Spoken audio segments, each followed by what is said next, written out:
Assalamualaikum anak-anak.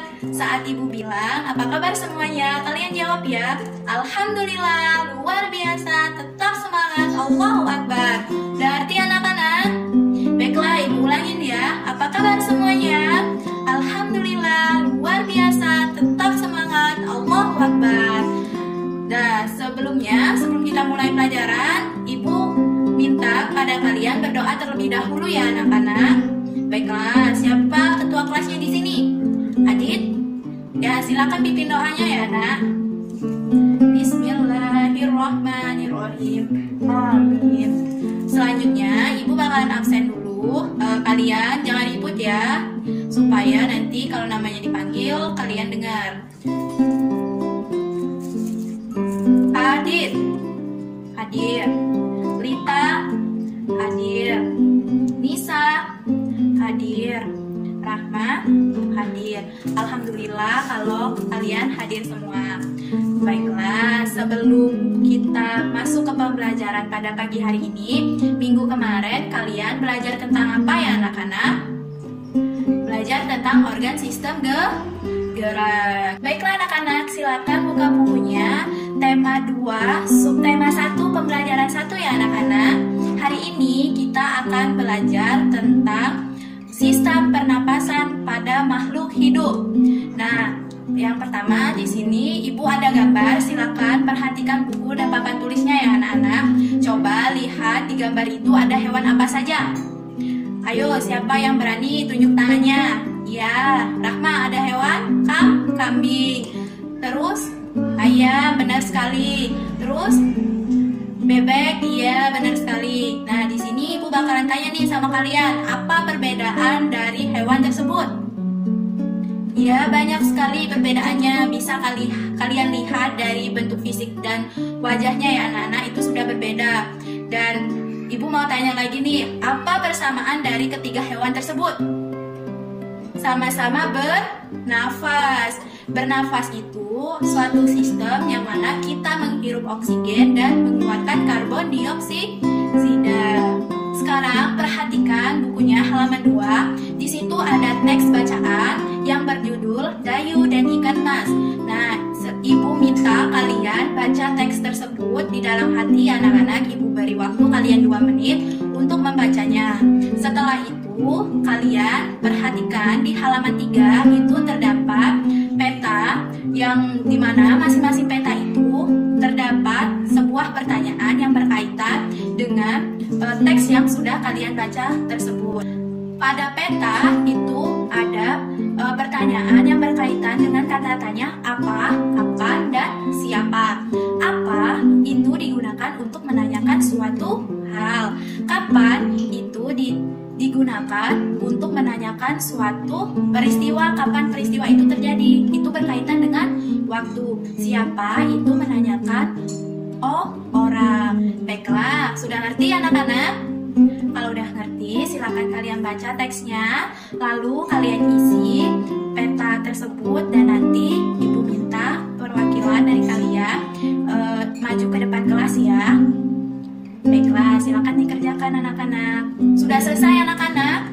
Baiklah, kalau sudah selesai, ibu minta kepada Rahma silakan maju ke depan kelas dan presentasikan hasil pertanyaan yang telah kamu jawab di depan teman-temanmu ya. Terima kasih Rahma atas jawabannya. Kasih tepuk tangan semuanya.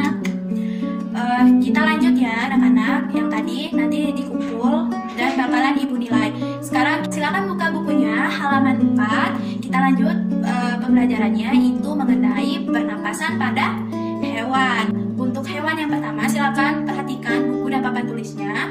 Di papan tulis itu ada gambar hewan apa? Cacing. Di mana kalian biasa menemukan cacing? Ya, Dita, benar sekali. Kalian biasa menemukan cacing itu di tanah. Bisa kalian ketahui, cacing itu bernafas dengan menggunakan permukaan kulit. Permukaan kulit pada cacing itu selalu basah dan berlending karena agar memudahkan cacing dalam penyerapan oksigen dari udara. Saat udara masuk ke dalam kulit, oksigen itu diikat oleh darah. Darah cacing tersendiri terdapat hemoglobin yang mampu mengikat oksigen. Saat udara masuk dioksida, oksigen diikat oleh darah. Zat sisa pembakaran itu berupa karbon dioksida dan uap air yang akan dikeluarkan kembali melalui permukaan kulit cacing. Selanjutnya itu pernapasan pada serangga. Serangga itu bernafas dengan menggunakan trakea. Trakea itu merupakan tabung yang memiliki banyak cabangnya. Nah, salah satu cabangnya itu dinamakan trakeola.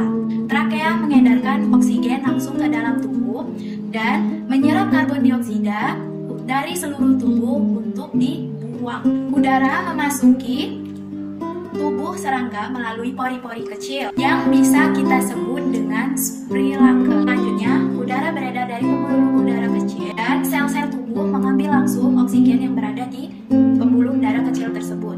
Karbon dioksida dari sel akan mengalir ke trakea lalu dibuang langsung ke dalam lubang spirikal. Selanjutnya yaitu sistem pernapasan pada ikan.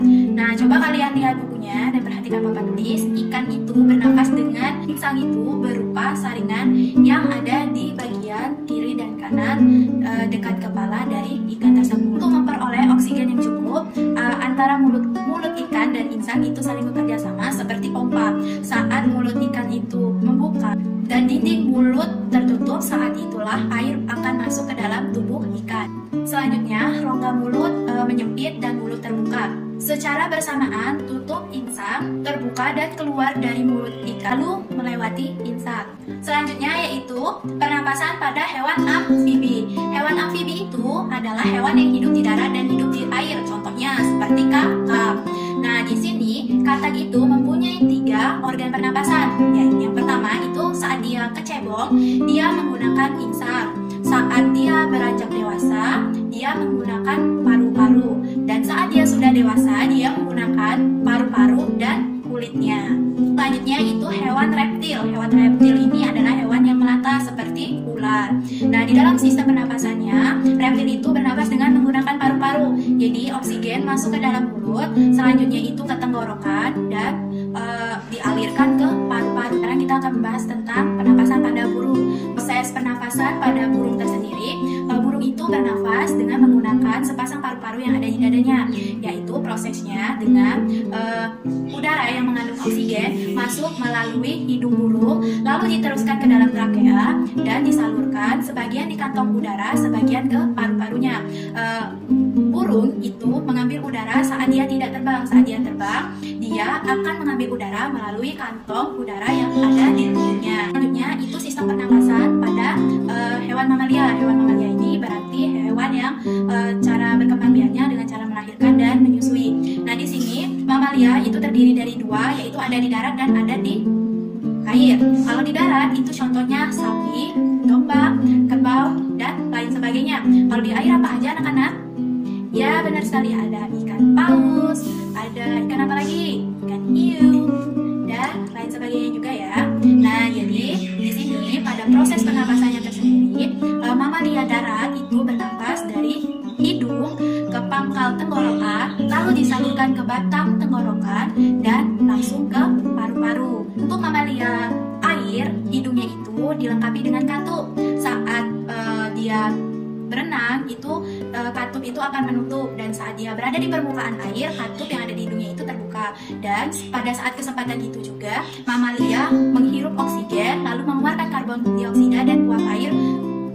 Baiklah, sekarang apakah kalian udah ngerti anak-anak dengan penjelasan yang telah kita sama bahas pada hari ini? Apakah ada pertanyaan? Baiklah, alhamdulillah kalau kalian sudah ngerti. Di sini mari kita simpulkan hasil pembelajaran kita. Tadi yang pertama itu sistem pernapasan pada cacing. Dia bernapas menggunakan apa? Ya, benar sekali, menggunakan kulit. Burung itu menggunakan paru-paru. Kalau reptil itu ya sama saja menggunakan paru-paru. Mamalia ada berapa jenisnya? Ada 2. Mamalia darat itu bernapas dengan menggunakan paru-paru. Kalau mamalia air, ya benar sekali, hidungnya ada katup yang berfungsi sebagai pertukaran antara oksigen, karbon dioksida, dan uap air. Selanjutnya yaitu ada ikan. Ikan itu bernapas dengan apa tadi? Insang. Jadi kalian sudah tahu ya anak-anak, soal pertanyaan Dayu tadi, mengapa ikan itu saat berenang mulutnya kadang tertutup dan kadang membuka. Itu gunanya agar ikan bisa bernafas di dalam air dan mereka bisa tetap hidup. Baiklah, sebelum kita menutup pembelajaran kita pada pagi hari ini, ada baiknya untuk ketua kelas silakan pimpin doanya. Bismillahirrahmanirrahim. Alhamdulillah, pembelajaran kita sudah selesai anak-anak. Jika ibu ada salah kata, ibu mohon maaf.